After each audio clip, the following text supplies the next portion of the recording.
नांदेड जिल्ह्यातील सर्वात आघाडीची डिजिटल मीडिया वृत्तवाहिनी महालाईव्हच्या या विशेष बातमीपत्रात मी अक्षदा आपल्या सर्वांचं स्वागत करते। बिलोली तालुक्यात गेल्या काही दिवसांपासून शासकीय रेती घाटाच्या नावाखाली गंजगाव येथील शासकीय रेती घाटातून दिवस रात्र ओव्हरलोड रेतीची वाहतूक मोठ्या प्रमाणावर केली जाते। विशेष म्हणजे शासनाचे सर्व नियम पायदळी तुडवत तेलंगणातील एका ठेकेदाराने आपल्या काही जातीदारांच्या सहकार्याने मांजरा नदी पात्रातून पोकलेन यंत्राच्या मदतीने रेतीची उत्खनन करून दररोज 300 पेक्षा अधिक वाहनांच्या माध्यमातून महाराष्ट्र, तेलंगणा व कर्नाटक राज्यात रेतीची अवैध वाहतूक करत आहे।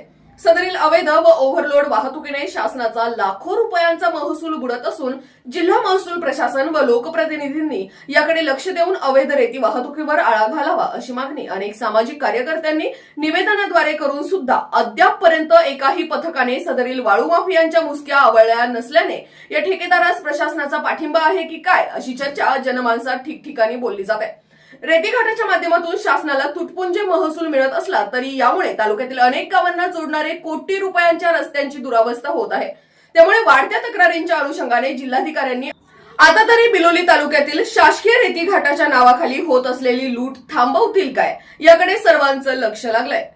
अशाच ताज्या घडामोडी पाहत राहण्यासाठी आमच्या महालाईव्ह चॅनलला सबस्क्राईब करा व चॅनलला फॉलो करायला विसरू नका। धन्यवाद।